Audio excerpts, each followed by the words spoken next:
शेतकरी कर्जमुक्तीच्या मुख्य मागणीसह इतर महत्त्वाच्या मागण्यांसाठी नागपुरात उद्या शेतकऱ्यांचे प्रहार सह महाएल्गार आंदोलन होणार आहे।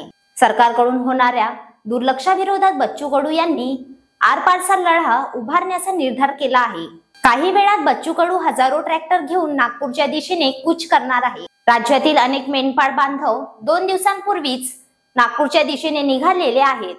महाएल्गार आंदोलनाची तयारी म्हणून चिवडा तयार करण्यात आला आहे। विदर्भातील अनेक गावातून चिवडा तयार करण्यात येत आहे। तसेच ट्रॅक्टरने अनेक शेतकरी आंदोलनात सहभागी होणार आहे। Vidarbha city news Amravati. चिवडा मूर्त्या उद्या आमची फुल तयारी आहे। दसापूरहून 4 ट्रॅक्टर आहे। स्वतः डिझेल भरलं, 1 रुपया आम्ही कोणाला मागणार नाही, आम्ही स्वतः देऊन राहिलो। अनाज तयार आहे 15 दिवसाचं आणि नागपूरला पोहोचायचं आहे कोण्या परिस्थितींनी। ज्या वेळेस देवेंद्र फडणवीस म्हटलं होतं की बा कर्जमाफी करू 7-12 कोरा आम्ही की मागत नव्हतो।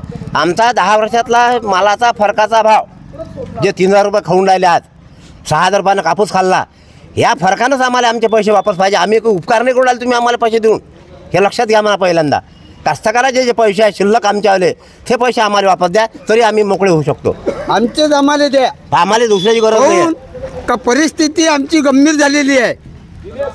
10 वर्षातले जे आमच्या पैशाचा फरक खाल्ला शेतकऱ्यांना, तुरीचा, सोयाबीनचा, कापसाचा, ह्या फरकाचे पैसे आमचे जमा आहे, हे पैसे आम्हाला वापस द्या। तुमचे आले पैसे आम्हाला 1 रुपया पाहिजे नाही। तुम्ही अजितदादाला द्या, 700-800 कोटीचा घोटाळा करू द्या, सगळे सोंग जमते। फक्त आमच्या कास्तकाराचे नाही जमत सोंग, बाकी सगळं ईडी लागते, शिडी लागते। पूर्ण मागण्या झाली तर आमचे आमरण उपोषण नाही आहे, जी आखरीची लढाई आहे शेवटली। कोणी चालले जावं तरी चालते, काही फरक नाही पडत। सगळे कामं पूर्ण झाले, पूर्ण कामं झाले आहे। मराले काही भ्याचं काम नाही। आम्ही मरणारा म्हणजे आमचं कमीत कमी नाव तरी होईन असं मेलं होतं साधं मेल्यापेक्षा। म्हणून मी नारायण मारुतराव वाडेकर, दसापूर।